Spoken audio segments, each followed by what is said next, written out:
أعوذ بالله من الشيطان الرجيم بسم الله الرحمن الرحيم كدأب آل فرعون والذين من قبلهم كفروا بآيات الله فأخذهم الله بذنوبهم إن الله قوي شديد العقاب. کدابی کا جیسے کہ دابی عادت ہوئی، کاف الگ ہے اور داب الگ ہے. کا مطلب دستور، کا مطلب جیسے، تشبیہ کا حرف ہے نا. بچہ جیسے چاند، تو جیسے ہم تشبیہ کے لیے استعمال کرتے ہیں. دابی آل فرعون، جیسے کہ دستور تھا فرعون والوں کا. فرعون والوں کے ہاں کیا دستور تھا؟ ہمیشہ کفر پہ رہے. ایک اور فرعون والوں کے ہاں کیا دستور تھا؟ فرعون والوں کا، اس کی آل کا مسلسل کفر پر بھی اور ضد پر رہے. حضرت موسیٰ علیہ السلام کو دیکھتے تھے، سب چیزیں جانتے تھے.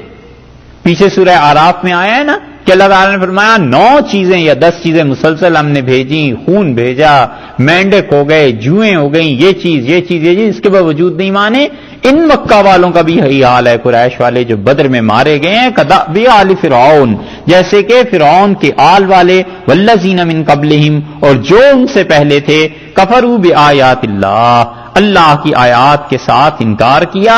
فأخذہم اللہ، اللہ نے انہیں پکڑا، بذنوبہم، ان کے گناہوں کی پاداش میں. جو کچھ وہ کرتے رہے اللہ نے انہیں پکڑ لیا. اس سے پچھلی آیت کریمہ میں اللہ تعالیٰ نے اصول کی بات بیان کر دی کہ ذالک بما قدمت ایدیکم، یہ جو بدر میں تمہارے ساتھ ہوا ہے نا اور تباہ ہو گئے، اور آخرت میں جو عذاب ہوگا یہ اس لیے کہ تم نے یہ کرتوت کیے تھے. اس آیت میں کہہ دیا کہ فأخذہم اللہ بذنوبہم، اللہ نے ان کے گناہوں کی وجہ سے انہیں پکڑا. تو اس کا مطلب یہ ہوا کہ دونوں مثالیں دے دی کہ سمجھنا ہو تو اس سے سمجھو. فرعون بھی، اس کی آل بھی مارے گئے اپنے گناہوں کی وجہ سے، تم اپنے کرتوتوں کی وجہ سے. ان اللہ قوی، اور اللہ تو قوی ہیں. اللہ تعالی زور آور ہے.